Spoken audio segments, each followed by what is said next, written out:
Primeira carta de Paulo aos Coríntios, capítulo 1, nós vamos ler do verso 26 ao verso 29. Primeiro aos Coríntios, capítulo 1, do verso número 26 ao verso número 29. Você achou na Bíblia? Amém. A palavra de Deus diz assim: Irmãos, reparai, pois, na vossa vocação, visto que não foram chamados muitos sábios segundo a carne, nem muitos poderosos, nem muitos de nobre nascimento. Pelo contrário, Deus escolheu as coisas loucas do mundo para envergonhar os sábios e escolheu as coisas fracas do mundo para envergonhar os fortes. E Deus escolheu as coisas humildes do mundo e as desprezadas e aquelas que não são para reduzir a nada as que são, a fim de que ninguém se vanglorie na presença de Deus. Obrigado, Pai. Obrigado por essa noite, por estarmos aqui diante da Tua palavra, com a oportunidade de encher o nosso coração com a Tua palavra, o alimento que o Senhor tem para nós essa noite. Alimento que nós precisamos, que nos sustenta espiritualmente, que nos livra de todo erro, de todo engano. A direção da Tua palavra, ela muda, ela transforma a nossa vida. E é o que nós queremos, Pai. Não estamos aqui para ouvir homens com suas doutrinas, suas filosofias, mas a palavra que procede da Tua boca. Essa que precisamos, é essa que te pedimos em oração. Fala conosco, Senhor. E eu entrego a minha vida em Tuas mãos. Eu peço a unção do Espírito Santo para que debaixo do Teu poder essa palavra seja ministrada, abençoando a Tua casa, abençoando cada um de nós. É o que eu te peço em nome de Jesus. Amém. Louvado seja o Senhor. Podem sentar, irmãos. Amados, há um subtítulo aqui na minha Bíblia sobre esses versículos que nós acabamos de ler, que diz assim: a vocação dos santos. Tem esse subtítulo aí em alguma Bíblia de algum irmão? A vocação dos santos. O que é vocação? Vocação é chamado, não é? Você foi vocacionado, você ouviu a voz que te chamou. Não é? Isso é algo que Deus fez com cada um de nós. E uma doutrina bíblica que nós precisamos entender, que é importante para a compreensão da Bíblia Sagrada, para a compreensão da pessoa de Deus, é a doutrina da soberania de Deus. Você crê que Deus é soberano? O que quer dizer isso? Que não existe nada que não esteja debaixo do seu controle, nada que não esteja submisso à sua vontade. Quando eu digo que Deus é soberano, eu digo que Ele é Senhor de todas as coisas. E isso é uma doutrina bíblica. Isso quer dizer que Deus governa todas as coisas, que as coisas não estão aí largadas à própria sorte, nem a pessoa que Deus criou, que somos nós, nem a sua natureza, nem o mundo, nada está largado à própria sorte. Ao acreditar que Deus é soberano, eu creio que Deus está no controle de todas as coisas. Mas será que de fato nós cristãos entendemos isso? Entendemos o senhorio? Eu creio que a maioria deve entender, mas há muitos, queridos, que não entendem a soberania de Deus.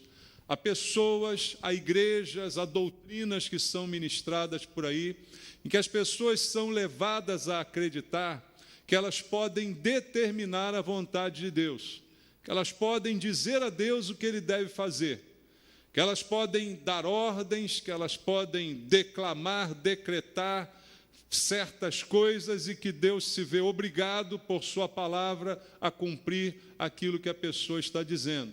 Isso fere completamente a doutrina da soberania de Deus.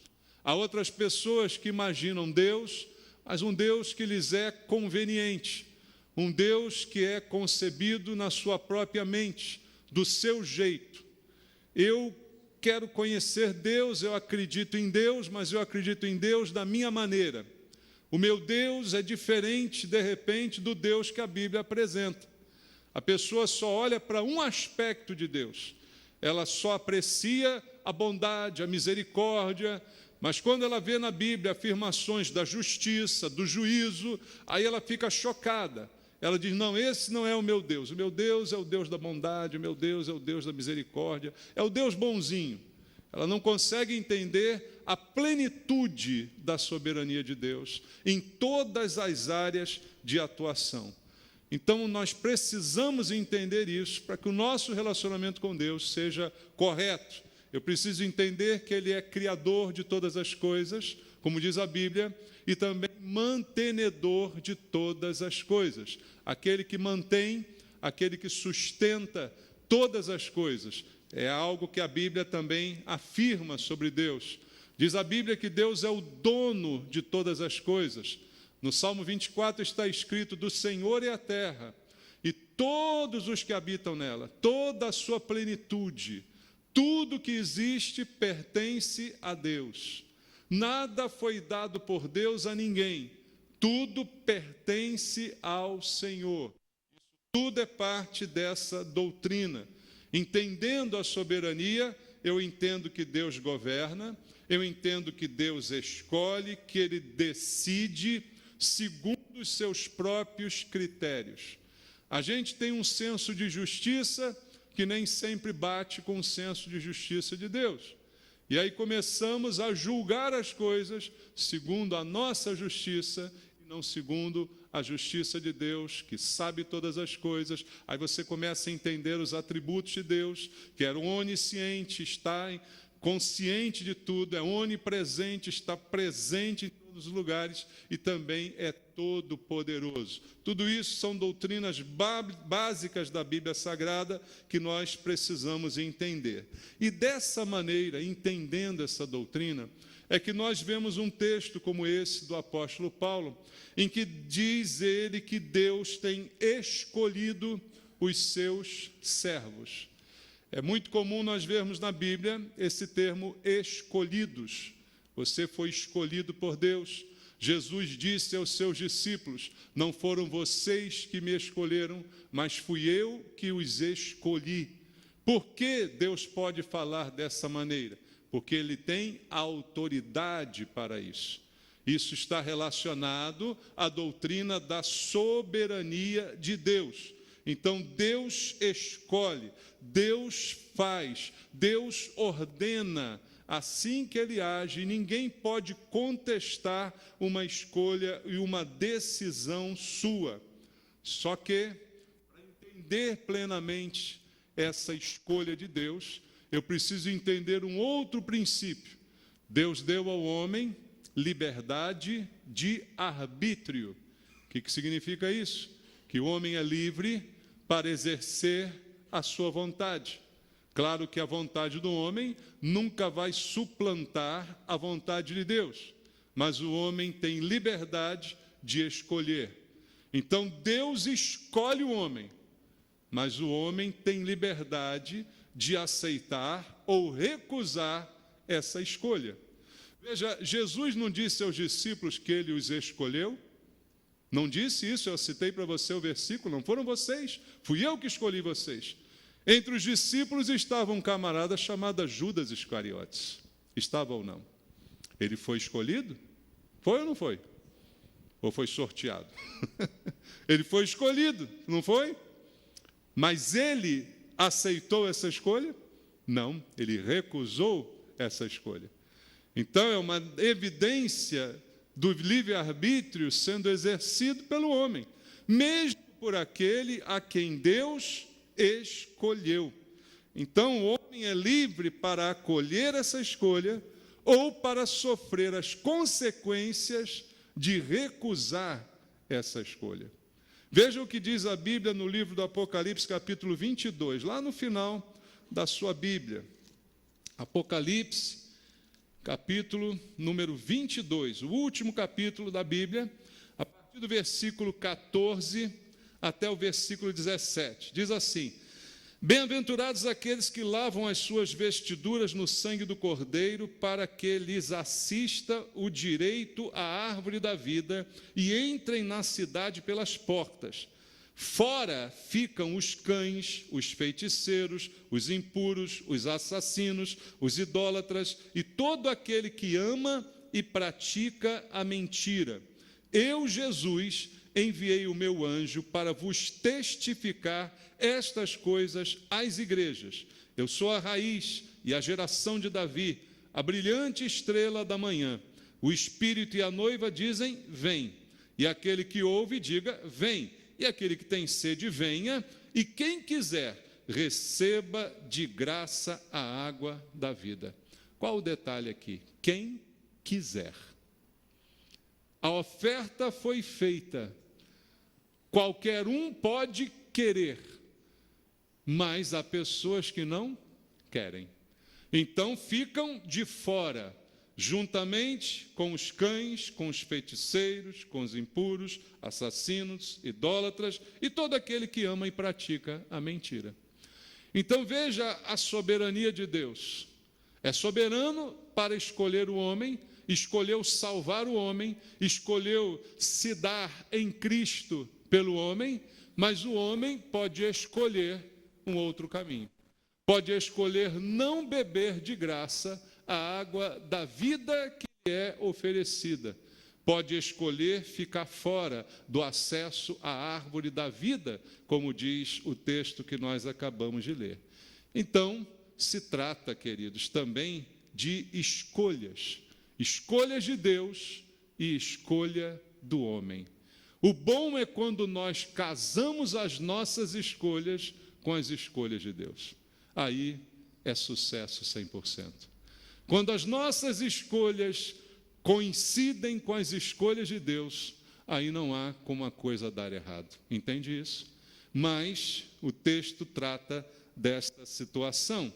E Paulo vai chamar a nossa atenção para isso. Voltando ao texto que a gente leu aqui no início, olha só o que diz o verso 26. Ele diz assim: irmãos, reparai, pois, na vossa vocação, visto que não foram chamados muitos sábios segundo a carne, nem muitos poderosos, nem muitos de nobre nascimento. Ele diz assim: irmãos, reparem, reparai.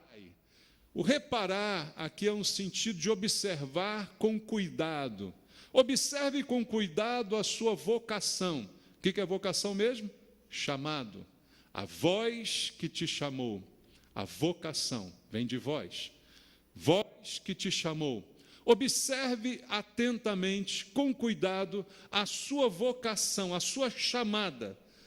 Não foram chamados sábios segundo esse mundo. Não foram chamados poderosos, segundo os critérios desse mundo, e nem foram chamados pessoas de nobre nascimento, segundo os critérios desse mundo. Os critérios de Deus para chamar não são esses. Não são critérios que levam em conta se a pessoa é sábia, se a pessoa é poderosa, se ela tem uma boa família. Nenhum de nós foi chamado por nenhum desses critérios. Então, Paulo diz assim: olhe para você mesmo, considere o seu chamado, você que foi chamado por Jesus, você que hoje se diz cristão, ore para essa vocação e pense sobre ela. Para que você foi chamado e por que foi chamado? Já diz o texto que não foi por causa de nenhuma qualidade excepcional. Deus não chama os bons, né, como alguns podem dizer. Não, Ele não vai chamar porque você é muito inteligente, porque você é muito nobre, porque você é muito poderoso.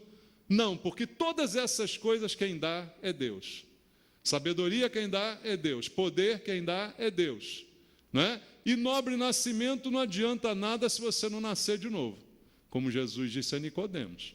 Então, o teu nascimento não presta para nada. Se você veio de boa família, de família ruim, isso aí não faz a menor diferença para Deus. Porque em Cristo você nasce de novo. Então ele diz, pense bem nisso, por que você foi chamado? E aí a Bíblia diz para a gente qual a razão do nosso chamado. Já sabemos que não é por nenhuma dessas qualidades, mas há um motivo pelo qual Deus nos chamou. Primeiro, a razão é a sua escolha, Ele escolheu, assim como escolheu os discípulos. Mas há uma razão para essa chamada, há um motivo. Em João capítulo 15, Versículo 16, como eu disse a vocês, está aqui escrito: não foste vós que me escolhestes a mim, pelo contrário, eu vos escolhi a vós outros. Parou aqui? Não, continua como? E vos designei para que vades e deis fruto, e o vosso fruto permaneça, a fim de que tudo quanto pedirdes ao Pai em meu nome, Ele vô-lo conceda. Então veja, Deus está dizendo: não foi você que me escolheu, fui eu que te escolhi, e ao mesmo tempo que te escolhi, te designei para uma missão. Qual a sua missão? Dar frutos. Primeiro, eu preciso concordar com a vocação. Eu preciso reconhecer que não fui chamado por nenhum mérito meu, foi por uma escolha de Deus. E agora preciso reconhecer que há um propósito para o meu chamado. O propósito é que eu dê frutos. Não que eu fique estagnado, não que eu fique parado, mas que eu produza frutos. Foi para isso que Jesus designou cada um daqueles que Ele escolheu. E que mais? Qual outro propósito? Vamos ler em Efésios capítulo 4. Efésios capítulo 4, logo no primeiro versículo, o mesmo apóstolo Paulo nos fala sobre isso. Ele diz: rogo-vos, pois, eu, o prisioneiro do Senhor, que andeis de modo digno. Digno de quê? Da vocação a que fostes chamados. Fui chamado, aceitei meu chamado, entendi que Deus tem um propósito, que eu vá e dê frutos, e agora preciso andar de um modo digno, compatível com este chamado. Quem foi chamado deve dar frutos e deve andar de uma maneira que seja condizente com esse chamado. Eu não mereço ser chamado, não mereço ser escolhido, mas uma vez que Deus me escolheu, eu preciso andar de uma maneira que eu honre a escolha de Deus. Judas não fez isso. Judas foi ladrão, roubou a bolsa no ministério de Jesus e depois o traiu. Mas você não pode ser igual a Judas. Você tem que honrar a escolha de Deus sobre a sua vida. Você precisa honrar a escolha que Deus fez, não apenas aceitá-la, mas também honrá-la, mas também viver assim, dando frutos segundo é o desejo do Senhor. Voltando ao texto, lá em 1 Coríntios capítulo 1, ainda no versículo 26, Paulo diz: irmãos, reparai, pois, na vossa vocação, visto que não foram chamados muitos sábios segundo a carne, nem muitos poderosos, nem muitos de nobre nascimento. Esse é o tema que Paulo começa a esclarecer aqui. Então, o que ele está dizendo é que nós fomos chamados, e quem nos chamou foi Deus. Foi Deus que chamou? Foi. Foi Deus que escolheu? Sim. Então, quem escolhe é Deus. Como já disse, merecimento? Não. Não foi por nobre nascimento, não foi por sabedoria, não foi por poder, não foi por nada disso. Então, não é essa a razão. Deus me escolheu, não foi por nenhum desses predicados. Não é porque eu sou poderoso ou porque eu tenho influência. Não, não é por nada disso. E nem pela minha origem. Deus me escolheu. Assim como escolheu os discípulos. Quando você olha para a escolha dos discípulos, principalmente os 12, né, que Jesus escolheu inicialmente, você não acha nada de especial naqueles homens. Você vê alguns pescadores simples, que não tinham conhecimento, faculdade, né, pós-graduação em nada. Você vê um cobrador de impostos, Mateus, né? Você não vê nada de muito nobre naqueles homens que os qualificasse. A escolha de Deus não é baseada na qualificação dos homens. Outro ponto importante para a gente entender. Aí continua Paulo no versículo 27 e 28. Pelo contrário, ali agora ele explica qual o critério de Deus. Deus escolheu as coisas loucas do mundo para envergonhar os sábios, e escolheu as coisas fracas do mundo para envergonhar as fortes. E Deus escolheu as coisas humildes do mundo e as desprezadas e aquelas que não são, para reduzir a nada as que são. Veja, além de Deus não levar em conta os critérios do mundo, ele ainda usa critérios opostos. Eu diria assim, ele escolhe quem ninguém escolheria. É esse que Deus escolhe. É aquela escolha para surpreender. Aí você pode olhar para você e dizer assim, que surpresa, né, que Deus fez quando me escolheu. Não valia nada, mas Ele me escolheu, né? Que surpresa. É coisa para envergonhar os outros, né, irmãos? Porque não tinha merecimento, não tinha qualificação, não tinha formação, não tinha nada que o mundo espera. Essa é a situação de todos nós, irmãos. Então, Deus está dizendo explicitamente quais são os critérios. Ele escolhe aqueles que Ele pode transformar. Não é que Deus, com isso, esteja aprovando a loucura. Não, Deus escolhe as coisas loucas. Ah, Deus gosta de uma doideira. Não, não é isso que está dizendo a Bíblia. Mas está dizendo que Ele escolhe quem não seria escolhido normalmente, para que Ele possa transformar. Entende? Para que Ele possa abençoar de uma maneira que fique notória diante de todos a ação de Deus na vida daquela pessoa. Então são coisas loucas, coisas fracas, coisas humildes, coisas desprezadas, que ninguém dá nada por elas, como foram os discípulos, como eu disse aqui. É um retrato do que foi a escolha de Jesus sobre os 12. Então, Deus vai fazer isso para provar que o poder é dele, que aquele que ele escolhe, ele também abençoa, ele também transforma, ele também dá todas as condições para que aquela pessoa tenha uma vida diferente. Judas teve todas as oportunidades para terminar de maneira diferente. Teve ou não teve? 3 anos e pouco ele ficou com Jesus, ouvindo Jesus falar, vendo o que Jesus fazia, mas no final não conseguiu se deixar transformar. Foi escolhido, mas não escolheu. Entende isso? Então, amados, isso está aqui sendo revelado para que a gente entenda a maneira de Deus agir, que é completamente diferente a maneira do mundo. Irmão, desde que a gente era pequeno, quando você jogava futebol, jogou futebol os homens aqui? Alguém jogou futebol? Quem você escolhia para jogar no seu time? O dono da bola, né, tem que ser escolhido, senão ele leva a bola, e aqueles que jogam melhor, né? Quem ficava por último? Os pernas de pau. Ninguém escolhia, né? Era eu. Eu ficava por último, ninguém me escolhia, sobrava eu para aquele time ali. Pronto, aí eu ia, né? É assim que funciona. Perna de pau ninguém escolhe. Deus faz ao contrário.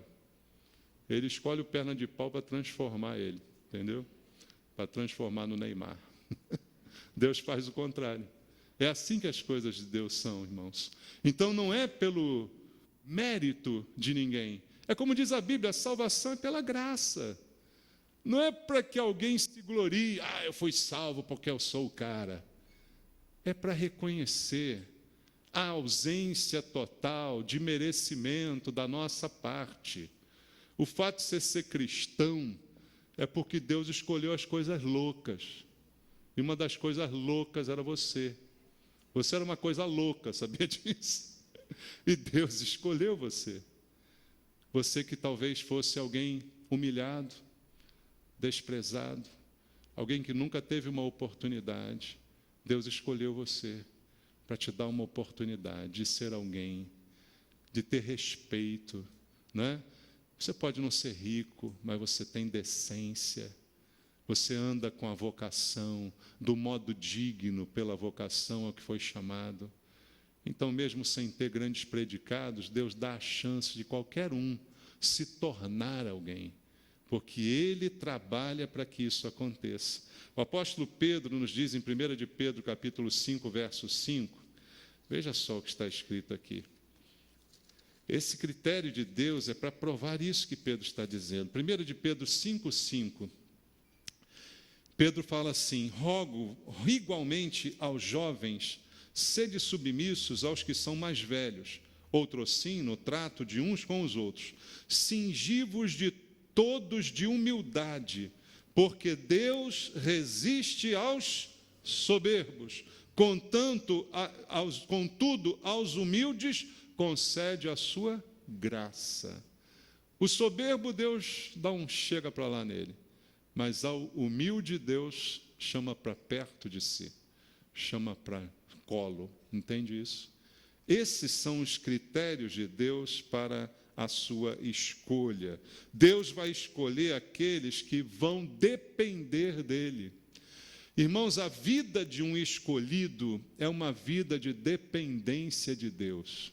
Não adianta você se vangloriar, eu sou um escolhido do Senhor, eu sou o cara, eu sou o filho do rei, eu sou isso, eu sou aquilo outro. Isso não te faz melhor do que ninguém. Pelo contrário, isso deve fazer você ser mais humilde, como Paulo está lembrando aqui. Você não foi escolhido, considere bem, considerai a sua vocação. Não foi por força, não foi por sabedoria, não foi por nobre nascimento, não foi por nada disso. Então, baixa a bola, aprenda que um escolhido vive na dependência de Deus, que o escolhido é aquele que Deus sabe que vai depender dele para tudo. Não há independência no reino de Deus, não do Senhor. Quando você se converte, Deus te dá independência do pecado, de Satanás, você não depende mais dele para nada. Independência emocional, você não é mais escravo de emoções, você não é mais escravo de nada disso. Mas uma dependência permanece, o jugo de Cristo. Você é dependente dele. Tomai sobre vós o meu jugo, disse ele. Então a ele você sempre será dependente. Não queira ser independente de Jesus. Então, queridos, aqueles que não são, aqueles que não têm, aqueles que não sabem, aqueles que não podem, são esses que Deus faz terem saber, poder. Entende isso? É assim que as coisas funcionam.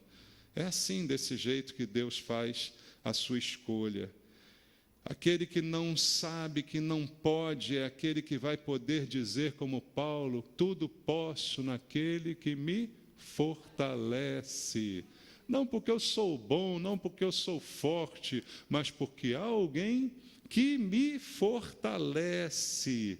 Veja o que diz Lucas 19:10. O Filho do Homem veio buscar e salvar o perdido. Eu estava perdido quando fui achado para ser salvo. Em Marcos capítulo 2, vamos ler Marcos capítulo 2, verso número 17. Marcos 2, 17. Tendo Jesus ouvido isto, respondeu-lhe: os sãos não precisam de quê? De médico, e sim os doentes. Não vim chamar justos, e sim pecadores. Você foi escolhido, não é porque você era justo, mas porque você era pecador. Por isso nós fomos escolhidos, para que Ele pudesse atuar em nós, para que o poder de Deus se aperfeiçoasse na nossa fraqueza, para que a glória fosse de Deus com a transformação da nossa vida que não prestava, irmãos.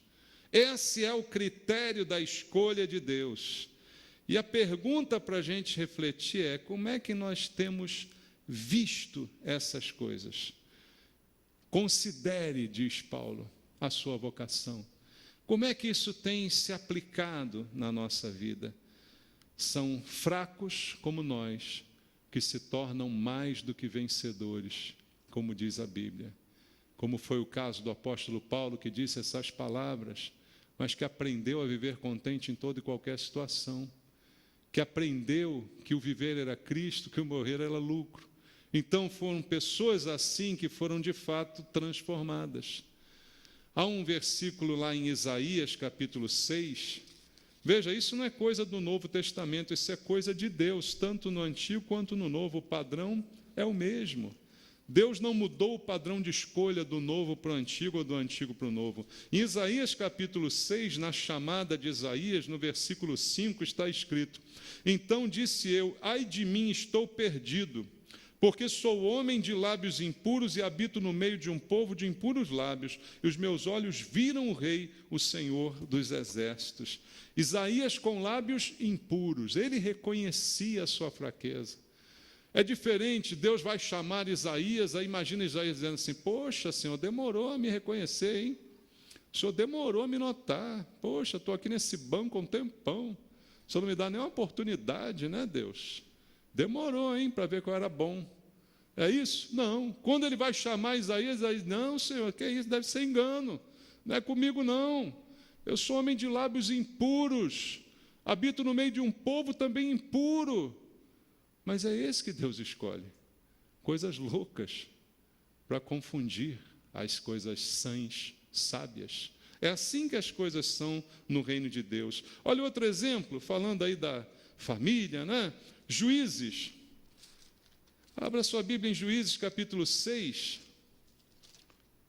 Exatamente um exemplo que condiz com aquilo que disse o apóstolo Paulo, né?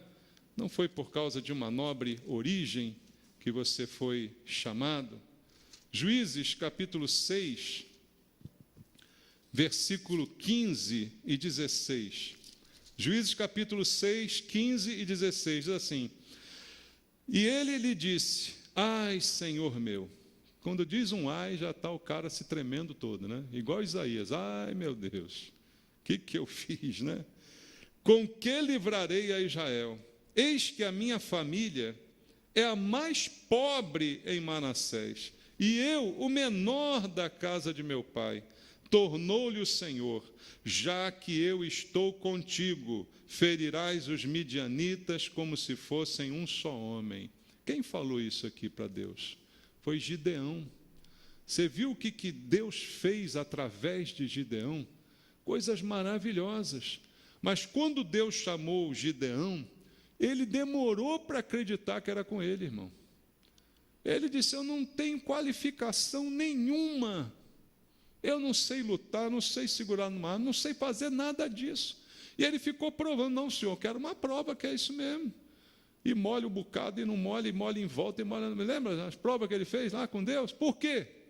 Porque ele mesmo não acreditava no seu chamado. E agora ele vai argumentar: Senhor, mas eu sou da família mais pobre.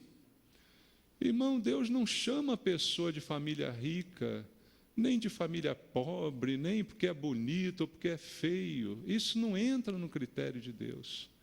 No reino de Deus, todos têm a mesma oportunidade. Você pode ter a origem que for, Deus pode pegar você e transformar você num instrumento. Gideão veio de uma família das menos importantes em Israel, da tribo de Manassés. Mas Deus pegou Gideão e fez com que ele se tornasse um destaque para libertar. Mas por quê?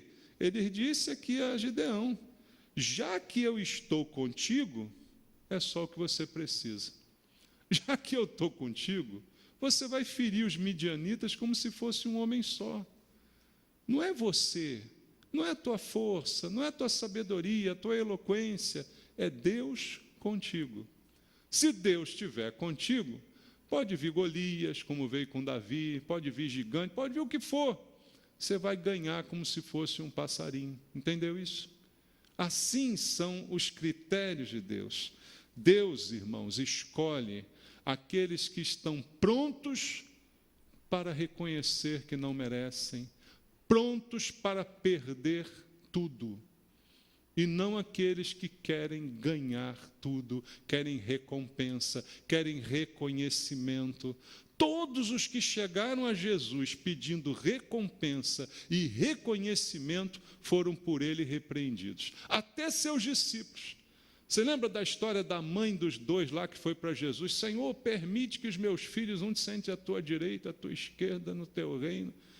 Queriam ser mais do que os outros. Jesus diz: eles estão prontos para beber o cálice que eu vou beber? Vamos sim, Senhor. Não sabiam nem o que estavam dizendo. Irmãos, a gente não sabe o que a gente diz sobre nós mesmos. A gente não sabe o que a gente pensa sobre a gente. Deus deve ficar olhando, fazendo assim: tadinho, sabe de nada. Deve estar assim lamentando a gente. Então, aqueles que Deus vai escolher são aqueles que estão prontos para perder. E aí uma frase que foi dita por Jesus e que muita gente tem dificuldade para entender. Vamos ler em Lucas, capítulo 5. No Evangelho segundo Lucas, capítulo 5, verso 11.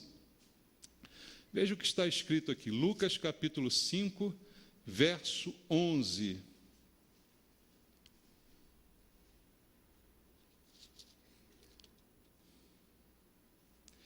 E arrastando eles os barcos, sobre a praia, deixando o quê? Tudo o seguiram. Homens ocupados, pescadores, o que fizeram? Deixaram tudo, seguiram Jesus. Versículo ainda no mesmo capítulo, versículo 27 e 28. Passadas estas coisas, saindo, viu um publicano, chamado Levi, aqui é Mateus, assentado na coletoria, disse-lhe, segue-me. Ele se levantou e, deixando tudo, o seguiu. Deus escolhe aqueles que estão prontos para perder, prontos para deixar tudo, sem ter certeza do que o espera. Porque Abraão foi considerado o pai da fé, não só pelo sacrifício de Isaque, mas também porque Deus o chamou, sai da tua terra, da tua parentela, vai para o lugar para onde eu vou te mostrar, e ele foi sem saber para onde ia. Deixou tudo e foi. Esse é o critério para Deus, irmãos. Veja, há um exemplo bíblico de um jovem que não conseguiu obedecer a esse critério. Em Mateus capítulo 19, versículo 21 e 22, olha aqui o que está escrito. Mateus capítulo 19, verso 21 e verso 22. Disse-lhe Jesus, se queres ser perfeito, vai, vende os teus bens, dá aos pobres, e terás um tesouro no céu, e depois vem e segue-me.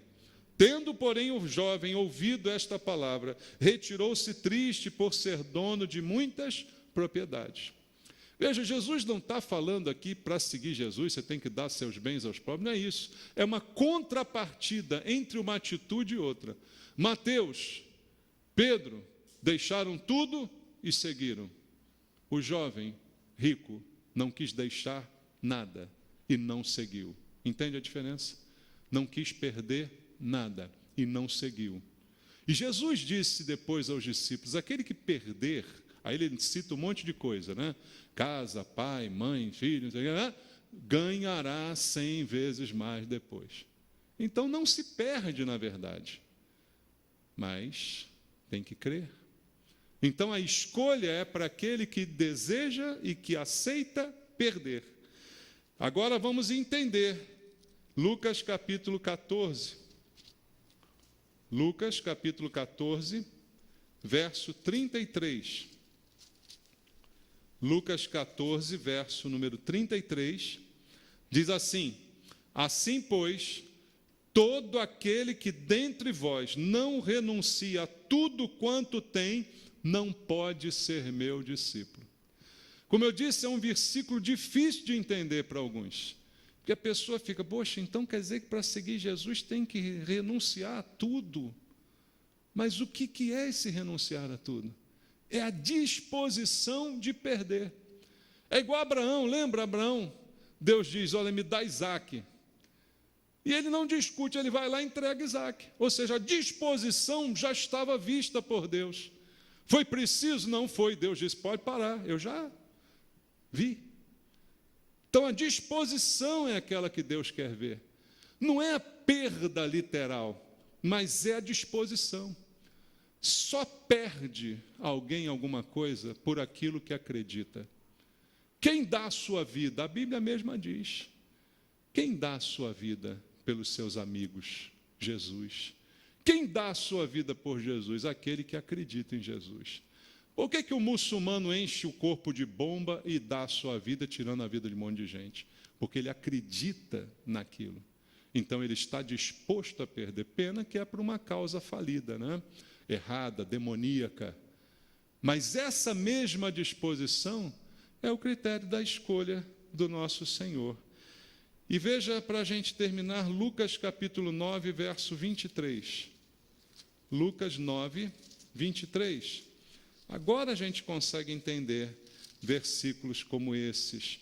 Lucas 9, 23 diz, dizia a todos, se alguém quer vir após mim, a si mesmo se negue, dia a dia, tome a sua cruz e faça o quê? E me siga. Isso é que eu agora consigo entender. O que é negar-se, tomar a sua cruz e seguir? É olhar para a minha vocação e ver que não foi por um motivo especial, por uma qualificação maravilhosa, mas foi uma escolha por graça, uma escolha porque Ele viu uma oportunidade de me transformar. E agora eu tenho que viver do modo digno da vocação a que eu fui chamado. E por isso Paulo termina, voltando ao texto inicial, no versículo 29, fazendo uma advertência para fechar todo esse assunto, a fim de que ninguém se vanglorie na presença de Deus. Exatamente isso que nós estamos dizendo. Ninguém se vanglorie. Foi Deus que o escolheu, a razão era de Deus, a razão era muito louca, por sinal, não tinha critério nenhum de acordo com a sabedoria humana, mas exatamente para que nenhum de nós possa se vangloriar e dizendo, Jesus, Ele me escolheu porque eu sou bom, Ele me escolheu porque eu sou o cara. Não, Ele me escolheu porque Ele quer me tornar bom, Ele me escolheu porque Ele quer me transformar, e eu preciso andar do modo digno da vocação que eu recebi. É para isso que Deus nos escolheu. Amém? Vamos viver essa vocação, vamos viver essa escolha. É hora da gente participar da ceia, e a ceia é um convite, é uma reflexão. Eu tenho vivido do modo digno. A Bíblia diz, examine-se, pois, o homem a si mesmo, e depois participe. O que eu tenho que examinar? Tenho que examinar isso. Eu sou digno de participar da ceia? Porque Jesus me escolheu, mas eu tenho vivido como escolhido? Eu tenho vivido dignamente para poder participar sem envergonhar o Senhor? Essa é a reflexão. Vamos orar? Ó Senhor, meu Deus e meu Pai, ouvimos, Senhor, a Tua palavra, nos trazendo direção, ensino, para mudar a nossa vida, o nosso entendimento, Pai, para que a gente possa entender esse chamado que não foi por merecimento, chamado que foi por graça, por misericórdia, segundo critérios que só Deus pode conhecer. Muitos de nós chamados para confundir o mundo, Pai, com a Tua graça, confundir as pessoas que não vão acreditar no que o Senhor fez em nós. Pai Santo, que a gente possa viver assim, do modo digno, dignidade para cada um, Pai, cada um de nós.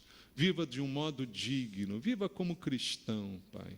É só isso que o Senhor espera de nós, que a gente viva dignamente, sem envergonhar o Teu Evangelho, sem envergonhar a Tua palavra, Pai. Ó Deus, toca nos nossos corações essa noite, para que possamos participar da ceia. Coloca arrependimento. Se algo temos feito que desagrada, que envergonha, Pai, coloca arrependimento, Deus, para que essa noite seja uma noite de mudança e de transformação. É o que eu te peço, invocando o Espírito Santo de Deus, que nos convence, para que esse convencimento nos transforme. Oramos em nome de Jesus. Amém. Graças a Deus. Louve ao Senhor. Você vai receber a ceia agora. Examine o teu coração, e você que é cristão está convidado a participar.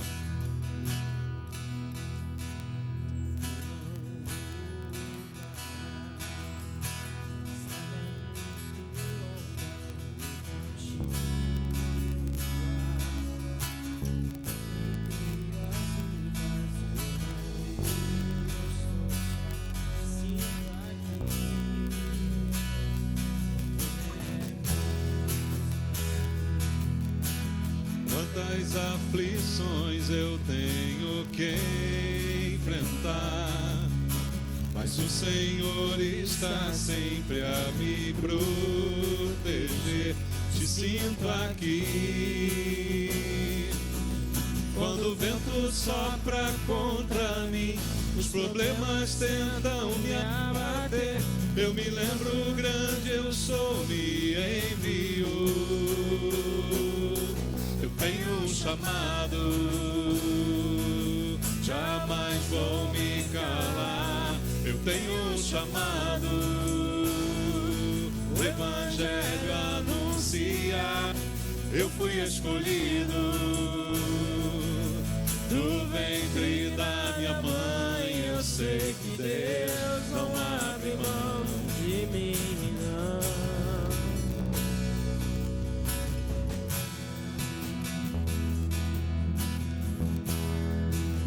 Obrigado, Jesus.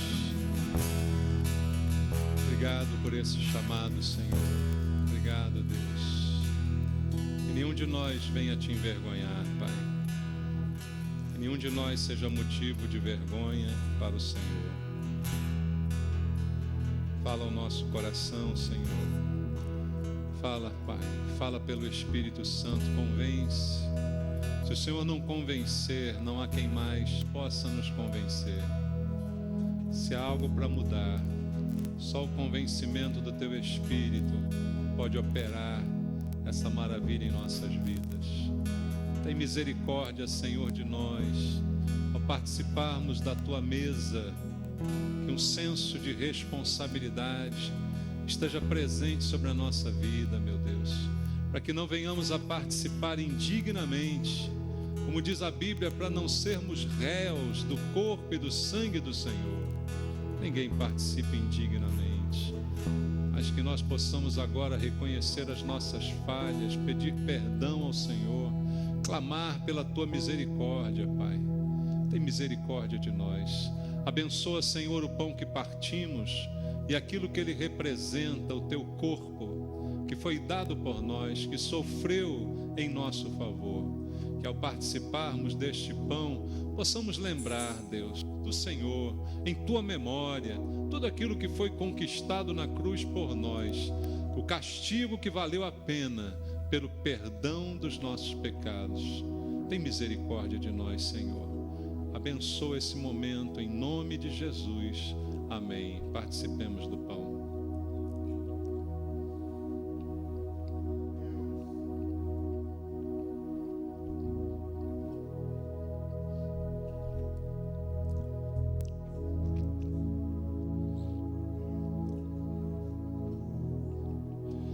E este é o cálice da nova aliança, feita através do sangue de Jesus, como diz a palavra de Deus, sangue que nos purifica de todo pecado, sangue vertido por nós para purificar o pecador. Obrigado, Senhor, pelo que foi feito na cruz. Obrigado porque pelo Teu sangue temos acesso integral ao trono da Tua graça, Pai. Pelo sangue de Jesus, nossos pecados foram perdoados. Tem misericórdia de nós, ó Deus, lava-nos dia a dia com Teu sangue, perdoa os pecados do dia a dia, tem misericórdia das nossas vidas, Senhor. Clamamos a Ti por Tua graça, por Tua misericórdia se renovando sobre nós, como o perdão dos nossos pecados. Abençoa esse momento, em nome de Jesus. Amém. Participemos do cálice. Obrigado, Senhor. A vida é mesmo assim. Quantas aflições eu tenho que enfrentar, mas o Senhor está sempre a me proteger. Te sinto aqui. Quando o vento sopra contra mim e os problemas tentam me abater, eu me lembro, grande eu sou, me enviou. Eu tenho um chamado, jamais vou me calar. Eu tenho um chamado, o Evangelho anunciar. Eu fui escolhido